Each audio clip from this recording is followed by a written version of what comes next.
ആശ്ചര്യമേത്ത് ആരാൽ വർണ്ണിച്ചിടാം, ആശ്ചര്യമേത്ത് ആരാൽ വർണ്ണിച്ചിടാം. കൃപയേ കൃപയേ കൃപയേ കൃപയേ കൃപയേ കൃപയേ കൃപയേ കൃപയേ. ചിന്തിയല്ലോ സ്വന്ത രക്തമെനിക്കായി, ചിന്തിയല്ലോ സ്വന്ത രക്തമെനിക്കായി. ആശ്ചര്യമേത്ത് ആരാൽ വർണ്ണിച്ചിടാം, ആശ്ചര്യമേത്ത് ആരാൽ വർണ്ണിച്ചിടാം.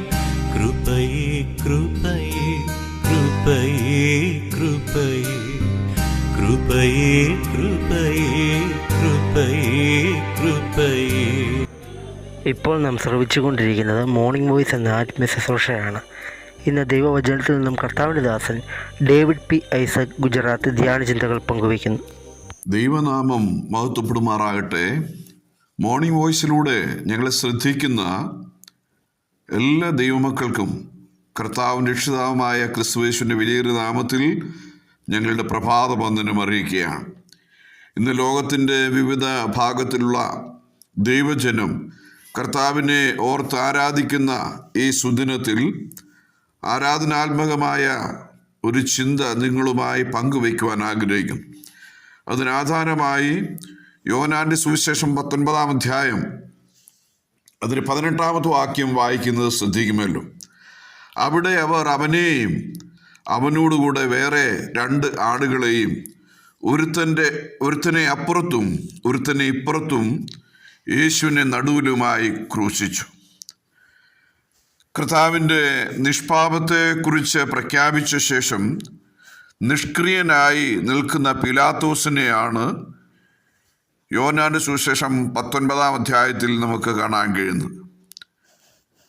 യോഹന്നാന്റെ സുവിശേഷം 18:38 ഞാൻ അവനിൽ ഒരു കുറ്റവും കാണുന്നില്ല എന്ന് ഒന്നാമതായി പറഞ്ഞ ശേഷം 19:4 19:6 ഇതേ ആവർത്തനം, തനി ആവർത്തനം, ഞാൻ അവനിലൊരു കുറ്റവും കാണുന്നില്ല എന്ന് പിന്നെയും പ്രഖ്യാപിച്ച ശേഷം അവന് വാറുകൊണ്ട് അടിപ്പിക്കാൻ കൽപ്പിച്ചത് കടുത്ത ഒരു അനീതിയാണ് എന്ന് നാം ഓർക്കേണ്ടതായിട്ടുണ്ട്. അങ്ങനെയുള്ളതായ ഈ കാര്യം അത് താൻ ചെയ്യുമ്പോൾ അത് ക്രൂശീകരണ വിധി നടക്കുന്നതിന് മുമ്പായിരുന്നു ഈ കാര്യം ചെയ്തത്. അപ്പോൾ ക്രൂശീകരണ വിധി നടന്നിട്ടില്ല. ക്രൂശീകരണ വിധി പ്രസ്താവിക്കുന്നതിന് മുമ്പായി അടിപ്പിച്ചത് ഒരു വിരോധാഭാസം കൂടെയാണ്.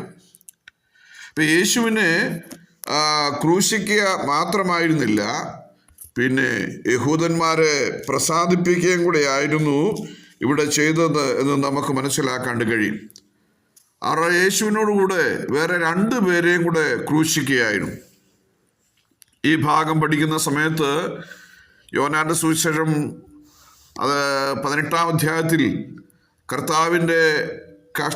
കർത്താവിൻ്റെ കഷ്ടം അനുഭവിച്ചതിനെ കുറിച്ചും 19-ൽ ഉയർത്തപ്പെട്ട രക്ഷകനെ കുറിച്ചും, അതായത് യോഹന്നാന്റെ സുവിശേഷം 20-ാം അധ്യായം മരണത്തെ ജയിച്ച ക്രിസ്തുവിനെ കുറിച്ചും, 21-ാം അധ്യായം പശ്ചാത്തപിക്കുന്നവനെ യഥാസ്ഥാനപ്പെടുത്തുന്ന ക്രിസ്തുവിനെ കുറിച്ചും അത് നമുക്ക് പഠിക്കാണ്ട് കഴിയും. പ്രിയപ്പെട്ടവരെ, അങ്ങനെയുള്ളതായ നമ്മുടെ കർത്താവിൻ്റെ വ്യത്യസ്തമായ കാര്യങ്ങൾ യോഹന്നാൻ രേഖപ്പെടുത്തുന്ന കൂട്ടത്തിലാണ് അത് അവർ യേശുവിനോട് കൂടെ വേറെ 2 പേരെയും കൂടെ ക്രൂശിച്ചു എന്ന് എഴുതിയിരിക്കുന്നത്. അവർ എങ്ങനെയുള്ളവർ ആയിരുന്നു? അത് മത്തായിയുടെ സുവിശേഷം 27:38 അവർ കള്ളന്മാർ എന്നാണ് രേഖപ്പെടുത്തിയിരിക്കുന്നത്. ലൂക്കോസ് 23:32 അവർ ദുഷ്പ്രവൃത്തിക്കാരാണ്. യെശയ്യാ 53:12 അവരെ അതിക്രമക്കാർ എന്നാണ് രേഖപ്പെടുത്തിയിരിക്കുന്നത്. പ്രിയപ്പെട്ടവരെ, ഇവിടെ ഈ കള്ളന്മാരെ കുറിച്ച് പറഞ്ഞിരിക്കുന്ന 3 പ്രസ്താവനകൾ നോക്കുക. അപ്പോൾ ഈ നിലയിൽ അങ്ങനെയുള്ളതായ വ്യത്യസ്തമായ സ്വഭാവങ്ങളുള്ള ആളുകളോട് ചേർന്നാണ് കർത്താവ് ഈ കർത്താവിനെ ഒരു ക്രൂശിക്കുവാനായിട്ട് ഇടയായി തീർന്നു. ലൂക്കോസ് പറയുന്ന 23:39 ദുഷ്പ്രവർത്തിക്കാരെ കുറിച്ച് പറയുന്നുണ്ട്. ആ ദുഷ്പ്രവൃത്തിക്കാരിൽ ഒരുത്തനെ കുറിച്ച് ചിന്തിക്കാനായിട്ട് ആഗ്രഹിക്കുകയാണ്. യേശുവിൻ്റെ രണ്ട് വശത്തും കള്ളന്മാരാണ്. ഒരുവന്റെ ജീവിതം ഈ നടുവിൽ കിടക്കുന്ന വ്യക്തിയുമായി ബന്ധപ്പെട്ടപ്പോൾ ധന്യമായി തീർന്നു. അതെങ്ങനെ പറയാം? ഒന്ന്, അവന് മാനസാന്തരം ഉണ്ടായി, റിപ്പൻറ്റൻസ്. അവന് ഈ വ്യക്തിപ്രഭയെ തിരിച്ചറിഞ്ഞു. രണ്ടാമതായി റെക്കഗ്നൈസ്ഡ്. മൂന്ന്, ഈ യേശുവിനെ കുറിച്ചുള്ള ഒരു ഓർമ്മയുണ്ടായി, റിമെമ്പറൻസ്. ഈ മൂന്ന് കാര്യമാണ് ഈ കള്ളൻ രക്ഷിക്കപ്പെടുവാനും പർദീസയുടെ ഉടമയാകാനായിട്ടും ഇടയായി തീർന്നത്. ഞാൻ പറഞ്ഞത് എൻ്റെ മാന്യ ശ്രോതാക്കൾ ഒന്നുകൂടെ ശ്രദ്ധിക്കണം. അതെ, ഒന്ന്, അവനൊരു റിപ്പൻറ്റൻസ്, ഒരു മാനസാന്തരം ഉണ്ടായി.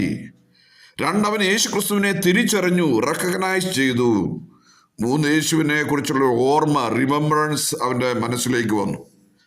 ആ നിലയിലാണ് അവന് രക്ഷിക്കപ്പെടുന്നതിനും സ്വർഗീയ പരദേശയിലേക്ക് പോകുവാനിടയായി. അതെങ്ങനെ സംഭവിച്ചു? നമുക്കില്ലാത്ത ഒരു വരം അത് ക്രൂശിൽ വെച്ച് അവന് ലഭിച്ചു. ആ വരമാണ് വിവേചന വരം. ലൂക്കോസ് 23:42 നമ്മളിങ്ങനെ കാണുന്നു. പിന്നെ അവൻ, യേശുവേ, നീ രാജ്യത്വം പ്രാപിച്ചു വരുമ്പോൾ എന്നെ ഓർത്തുകൊള്ളണം എന്ന് പറഞ്ഞു. കള്ളൻ യേശുവിൽ മറഞ്ഞിരിക്കുന്ന രാജ്യത്വം ദർശിച്ചു എന്നുള്ളതാണ്. യേശു എന്ന് പറഞ്ഞാൽ രക്ഷിതാവെന്നാണ്. അപ്പോൾ ആ രക്ഷിതാവ് അത് സകലരുടെ രക്ഷിതാവാണെന്ന് അവൻ മനസ്സിലാക്കി. അത് അവൻ്റെ എന്ത് ചെയ്തു? അവർ രണ്ടുപേരും, രണ്ട് കള്ളന്മാരും ദുഷിച്ചവരാണ്. എന്നാൽ അവൻ മനസ്സിലായവൻ രക്ഷിതാവാണ് എൻ്റെ നടുവിൽ കിടക്കുന്നത്. അതുകൊണ്ട് അവൻ രക്ഷിതാവെന്ന് മാത്രമല്ല, അവൻ രാജാവും കൂടിയാണ്. രാജാവാണെങ്കിൽ അവൻ രാജ്യത്വം ഏറ്റെടുക്കാൻ വരുമല്ലോ. അങ്ങനെയെങ്കിൽ രാജഭരണം നടത്തുവാൻ ഭൂമിയിൽ ഇറങ്ങി വരുമെന്നും ചുരുങ്ങിയ മണിക്കൂറിനുള്ളിൽ, അതായത് കേവലം 3 മണിക്കൂറിൽ അത് മനസ്സിലാക്കി എന്ന് മാത്രമല്ല, നിത്യത ക്രൂശിൽ വെച്ച് ഉറപ്പുവരുത്തുവാൻ കഴിഞ്ഞു. അവസാനമായി താൻ കർത്താവിൻ്റെ മരണവും നേരിൽ കണ്ടു ദൈവത്തെ മഹത്വപ്പെടുത്തി. തന്നോട് ചേർന്ന ശതാധിപനും ഇങ്ങനെ പറഞ്ഞു, ഈ മനുഷ്യൻ വാസ്തവത്തിൽ നീതിമാൻ ആണ് എന്ന് പറഞ്ഞ് ദൈവത്തെ മഹത്വപ്പെടുത്തി. ലൂക്കോസ് 23:47 വാക്യം. ഇതുവരെയും യേശുവിനെ നിങ്ങൾ വേണ്ട നിലയിൽ മനസ്സിലാക്കാൻ കഴിഞ്ഞിട്ടില്ലെങ്കിൽ ഇന്നും യേശു നിങ്ങൾക്ക് ഉണ്ണിയേശു ആയിരിക്കും. കള്ളൻ യേശു ആരാണെന്ന് മനസ്സിലാക്കാൻ കഴിഞ്ഞു.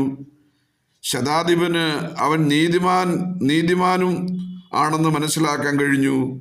നിങ്ങൾക്ക് ഈ വിവേചന വരം ലഭിച്ചിട്ടുണ്ടോ? അവൻ കള്ളനായിരുന്നെങ്കിലും അവൻ്റെ ഉള്ളു നല്ലതായിരുന്നു. ഒരു വിചിന്തനത്തിനായി തങ്ങൾ തയ്യാറാകുമോ? ഈ സന്ദേശം കേൾക്കുന്ന എല്ലാവരുടെയും ജീവിതത്തിൽ യേശുവിനെ ഉൾക്കൊണ്ട് രക്ഷിതാവായി വരാൻ പോകുന്ന വലിയ ന്യായവിധിയിൽ നിന്ന് രക്ഷപ്പെടുവാൻ നിങ്ങൾക്ക് വേണ്ടി കാൽവറിയിലെ ക്രൂശിൽ വാവിട്ട് നിലവിളിച്ചവൻ എന്ന് മാത്രമല്ല, പിതാവേ ഇവരോട് ക്ഷമിക്കണമേ എന്ന് പറഞ്ഞ് പാപങ്ങളുടെ ക്ഷമ കൊടുക്കുവാനായിട്ട്, അല്ലെങ്കിൽ ആ യേശുവിനെ വളരെ മൃഗീയമായി മർദ്ദിച്ചുകൊണ്ടിരിക്കുമ്പോഴും യേശു പിതാവിനോട് പ്രാർത്ഥിച്ചത്, പിതാവേ ഇവർ ചെയ്യുന്ന എന്തെന്നറിയായുണ്ട്, ഇവരോട് ക്ഷമിക്കണമേ എന്ന് പറയുകയാണ്. അതുകൊണ്ട് അവൻ തന്നെ മർദ്ദിക്കുന്നതായ ആളുകളോടും അതോടൊപ്പം തന്നെ കള്ളന്മാരായിരിക്കുന്ന ആളുകളും അതുപോലെ യേശു ക്രിസ്തുവിൽ വിശ്വാസം അർപ്പിക്കാത്ത സകല ആളുകൾക്കും രക്ഷപ്പെടാനായിട്ടുള്ള മാർഗം ക്ഷമിക്കുന്ന കർത്താവിൻ്റെ അടുക്കൽ വന്ന് പാപക്ഷമ പ്രാപിക്കുക എന്നുള്ളതാണ്. മറ്റാർക്കും പാപങ്ങൾ ക്ഷമ കൊടുക്കാൻ കഴിയുകയില്ല. ഒരു നിലയിലുള്ളതായ പൂജകൾ കൊണ്ടോ കുമ്പസാരങ്ങൾ കൊണ്ടോ ലഭിക്കുന്ന ഒന്നല്ല പാപങ്ങളുടെ ക്ഷമ. അത് യേശുവിൽ മാത്രം തരാൻ കഴിയുന്നതാണ്. ആ യേശുവിനെ നിങ്ങളുടെ ജീവിതത്തിൻ്റെ രക്ഷിതാവും കർത്താവുമായി സ്വീകരിച്ച് നിങ്ങളുടെ ജീവിതം ധന്യമാക്കുവാൻ, ഈ കള്ളൻ്റെ ജീവിതം ധന്യമായി തീർന്നതുപോലെ, കള്ളൻ പ്രതീക്ഷയ്ക്കുടമയായി തീർന്നതുപോലെ, ശതാധിപൻ പറഞ്ഞു ഈ മനുഷ്യൻ വാസ്തവത്തിൽ നീതിമാനാന്ന് പറഞ്ഞ് അവൻ്റെ ഉള്ളം തകർന്നതുപോലെ നിങ്ങൾക്ക് ഈ യേശു ക്രിസ്തുവുമായിട്ട് ബന്ധപ്പെടാൻ കഴിയുമോ? നിങ്ങൾ യേശു ക്രിസ്തുവുമായിട്ട് വന്നാൽ അനീതിയുള്ള നിങ്ങൾ നീതിമാനായി തീരാൻ കഴിയും. കാരണം അവൻ നീതിമാനാണ്. അവൻ നമ്മെ നീതിയിലേക്ക് വഴി നടത്തും.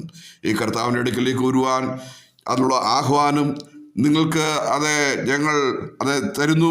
അതോടൊപ്പം തന്നെ സമയം നഷ്ടമാക്കാതെ യേശു ക്രിസ്തുവുമായി ബന്ധപ്പെട്ട് ഈ വർഷം അവസാനിക്കുന്ന മുമ്പായി കർത്താവിനെ നിങ്ങളുടെ ജീവിതത്തിൻ്റെ രക്ഷിതാവും കർത്താവുമായി സ്വീകരിപ്പാൻ എൻ്റെ മാന്യ ശ്രോതാക്കൾക്ക് ഇതുവരെയും ഇടവന്നിട്ടില്ലെങ്കിൽ ഇടയാകട്ടെ എന്ന് ഓർപ്പിച്ച് ഇവിടെ ഈ വചന ശുശ്രൂഷ അവസാനിപ്പിക്കുന്നു. കർത്താവ് നമ്മെ സഹായിക്കുമാറാകട്ടെ.